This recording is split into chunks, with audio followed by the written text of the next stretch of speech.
Greetings, brothers and sisters. I'm Professor Spira, and thought I would do a little audio overdub on this one. And if you've been following the channel, you'll see that I've done a few videos where I have where I'm playing on the street and I'm documenting my buskering. Is one of the terms used for street musician or street performer, busker.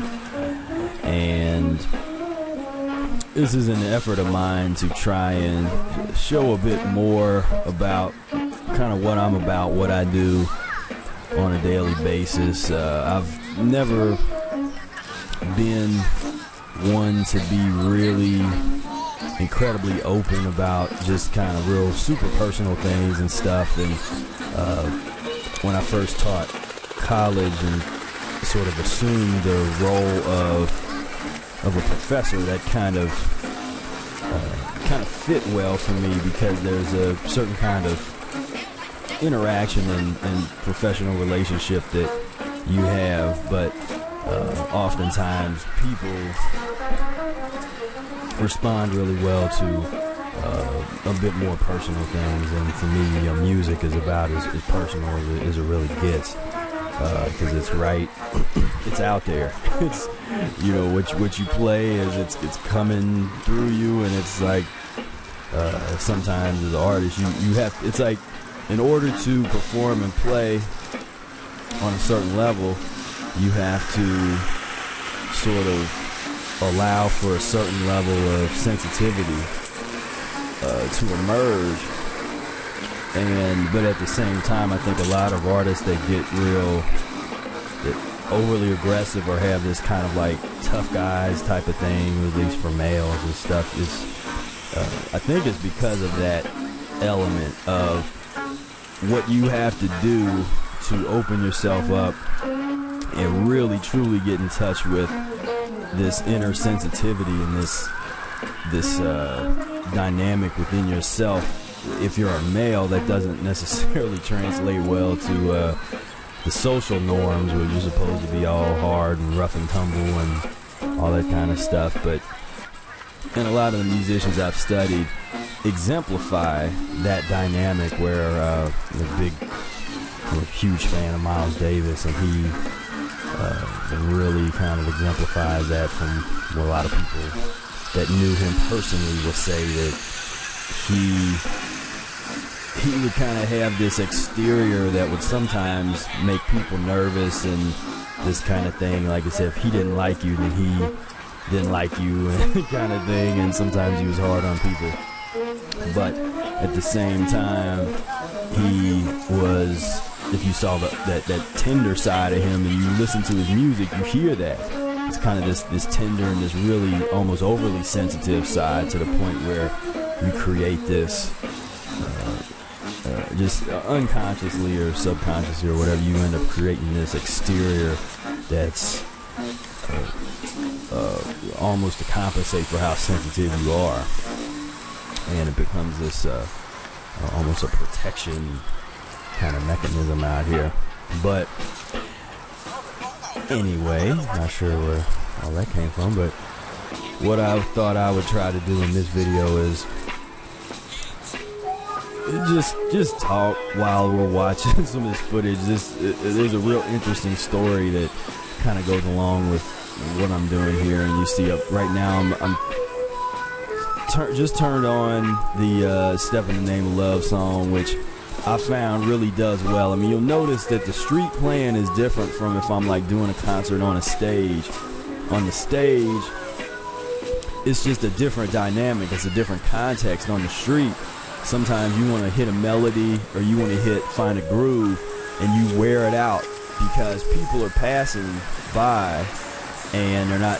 Sometimes people stand there and watch, but we call this like walk by traffic, where people kind of keep going. So you can be fairly repetitive, and if you find something that really works, that people really resonate with, and you notice, you can kind of watch people and you can tell if they're digging it, But then you just keep on hitting it, and you can be repetitive as you want to be. in terms of really as long as you can stand it. And because I can't stand being too repetitive for too long or without variation. But that becomes part of the improvisation, is actually to explore the various levels of variation. How can you vary a theme, the main melody, in a lot of different ways? Now, what's going on here, you'll notice that there's a lot of cops kind of walking around and stuff. And the reason that I stopped playing, that I turned off the track and I went to my default foot pedal piece, was because it was a cop car that came over, and this was like different from the past couple days. This hadn't happened where there would be like a cop car that came and parked pretty much right of frame. You can't see it, but you can see him in the distance, but there was one that drove up and parked kind of like right to the right of me. And then I noticed there was about 5 or 6 of these police officers assembling. And I was like, what is going on? So I didn't want to just stop playing. I kind of was like, well, if they want me to stop, they got to like come up to me and tell me. And because I don't know, you just never know where they're at, because sometimes they can come and tell you, to ask you to stop or to be quiet or to go acoustic. You have to turn off your stuff, and then sometimes they come and put money in. But in this case, basically what they were doing, they assembled to tell people that they couldn't enter because this was the last day, and the fair was the admissions booth was supposed to close at 8 o'clock, and this was about 7:45, and they were basically turning people away, and people were starting to get kind of really irate and mad, and they were waiting there. Some people had family members inside they were trying to get back to, and it was just a mess. And I don't know why they cut it off several minutes early, what the deal was with that, but basically you'll see there's I think those were sheriffs, Ohio State sheriffs, because there was basically Columbus PD and sheriffs that were working various aspects of this whole thing. And a couple days earlier, I think you saw in one of the earlier videos, the cops came. This one cop came and told me that I had to move back, so I moved back, and everything was fine. The next day, another cop came up and said, "Didn't we tell you to move?" And I was like, "I'm where you told me to be at."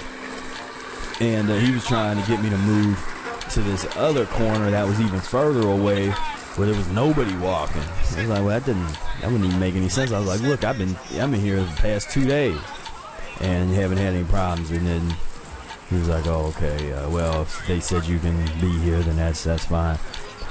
But I just tell you that just to show you, I mean, that's part of the hardest thing about playing on the street in some cases is really the not knowing what the cops are going to do, the kind of not knowing if they're going to try to shut you down or they're going to come up. And at a certain point, you just have to not worry about it. And that's basically what I was doing here. Was they're staying. I mean, there's you can only see a couple of them, but there's 5 of them that are right there, just like 10 feet away from me, and you can either just be scared and stop or whatever, or you can just keep playing. And now with them standing there like it was kind of like a police state type of mode, the vibe was killed. So I really didn't make a whole lot of money in this little period. Like people but that was really interesting to observe, because it was like people froze up, and all the people that were leaving, they hadn't done anything wrong, but they acted a little different. It's like we had another video, we talked about the consciousness on patrol and how the modern day version is just like but a vestige of the past. In the past you have people that had these elevated levels of consciousness and these sort of almost pure spirits, and whenever they came in the public or came into a certain situation, people weren't doing what they were supposed to be doing. They would sort of act differently and you're like, okay, adults are here. And it's interesting when you understand that historical context and then look at the modern day version of it, where you had the way people change when they see a cop and the modern day cop. It's, I don't know, I meditate on those kind of things. I really interrogate and look at and think through these dynamics. And that's the kind of thing that can give you insights, stuff that you can't read in a book, stuff that will open you up to being able to see things differently, which is something that I strive to do. And so I'm just, this was just strange because they were just standing right there. And what I ended up doing is I wanted to get back to where I was playing with my track, but I didn't want to be blasting super loud and they're standing like 10 feet away from me. So I really just surveyed the scene and wanted to see, like, okay, well, what is going on here? And pretty much they didn't, they didn't bother me. What ended up happening, I don't know if I'll maybe edit the video to fast forward a bit. So what I'll do now, I'll fast forward a little bit to where I start using my effects again.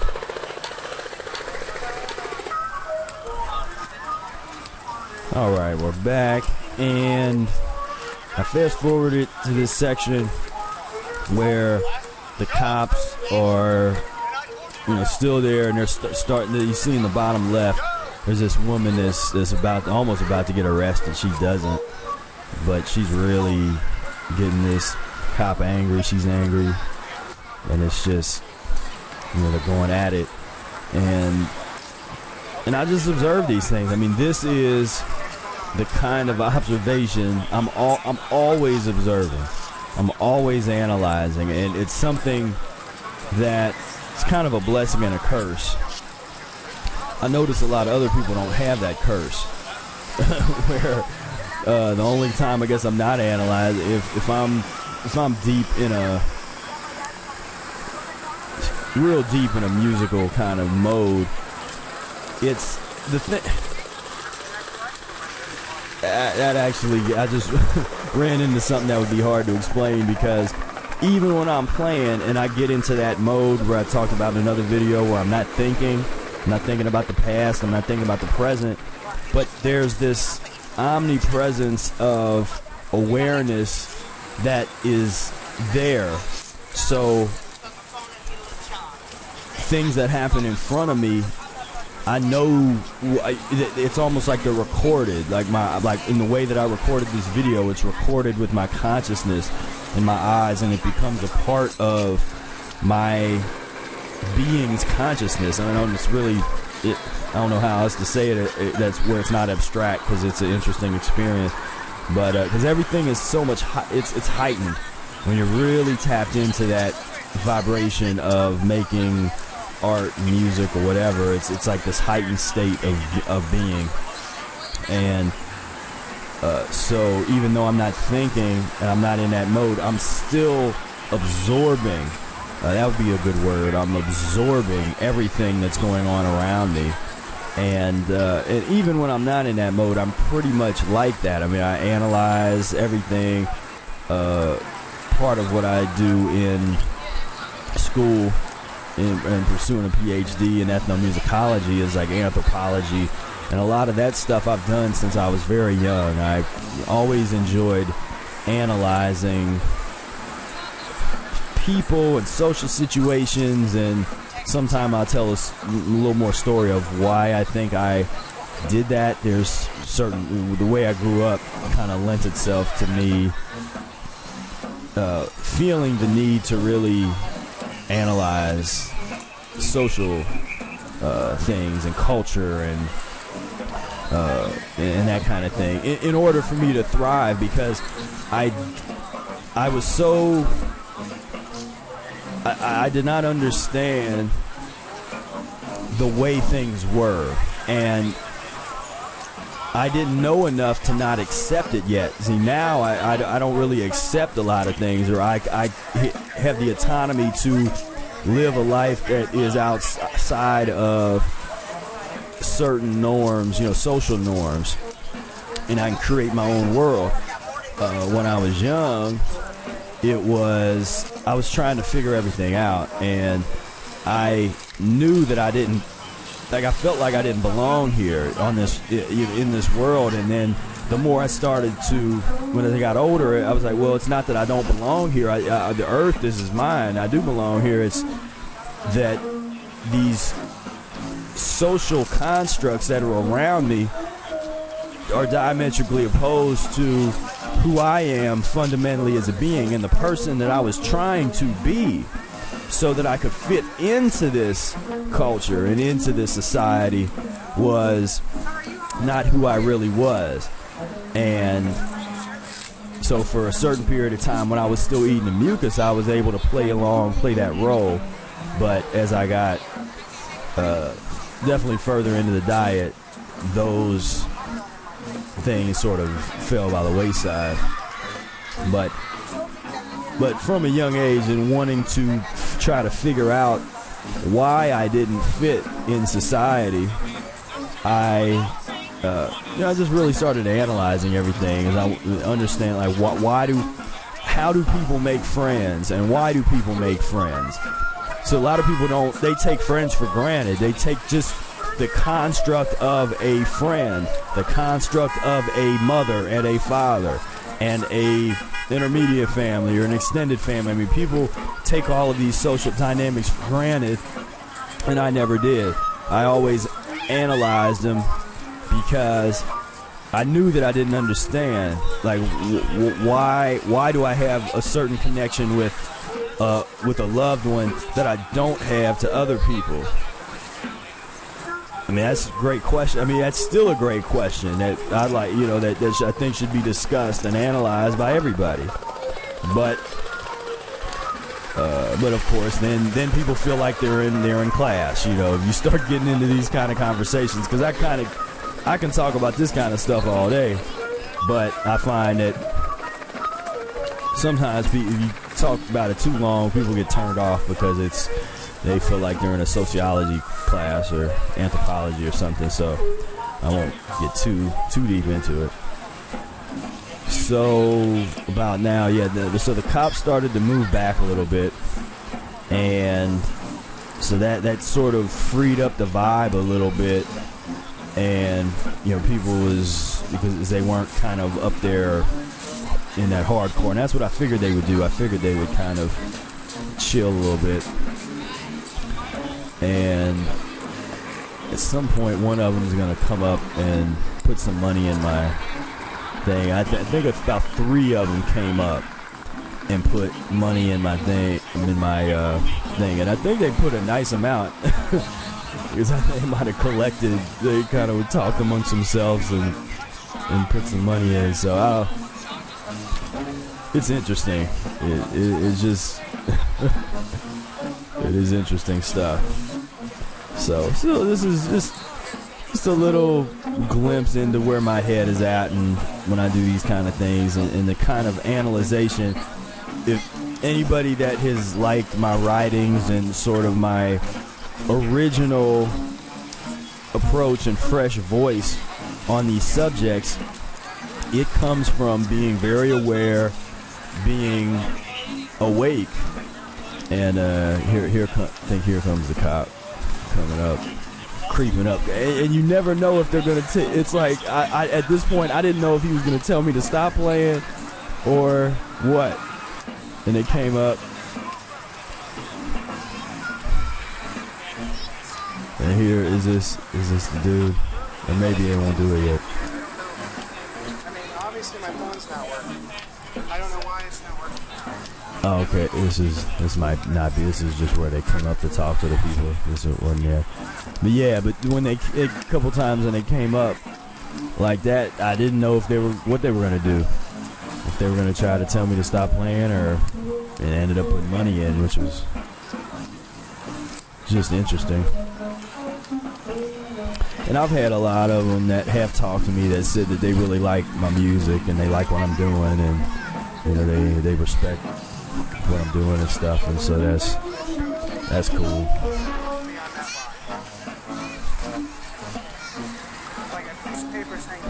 Now what I'm doing now, I have an effect that's like a bass. I'm trying to emulate a bass. I have on the effect pedal, I make the vibration sound an octave low, and it's got, you know, kind of an effect to just give it that bass kind of sound, kind of heavy. And this bass line that you always hear me play is a Chameleon, famous Herbie Hancock song that just works really well. It's one of those things that just works really well out there on the street. So I think this is where I'm about to cut the video off, or the video actually cuts itself off. So yeah, this is a little different type of video. Thought I'd do a little overdub, just give some of my thoughts on what was going on, what I'm doing, why I'm doing it, and you know, had a lot of fun out there, had a lot of fun talking to you right now, and I look forward to talking with you in the future real soon.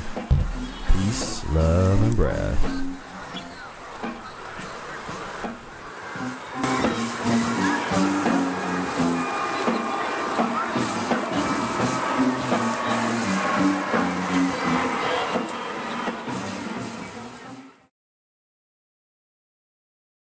In a world where people needlessly die of preventable illnesses, one man's vision offers hope to humankind.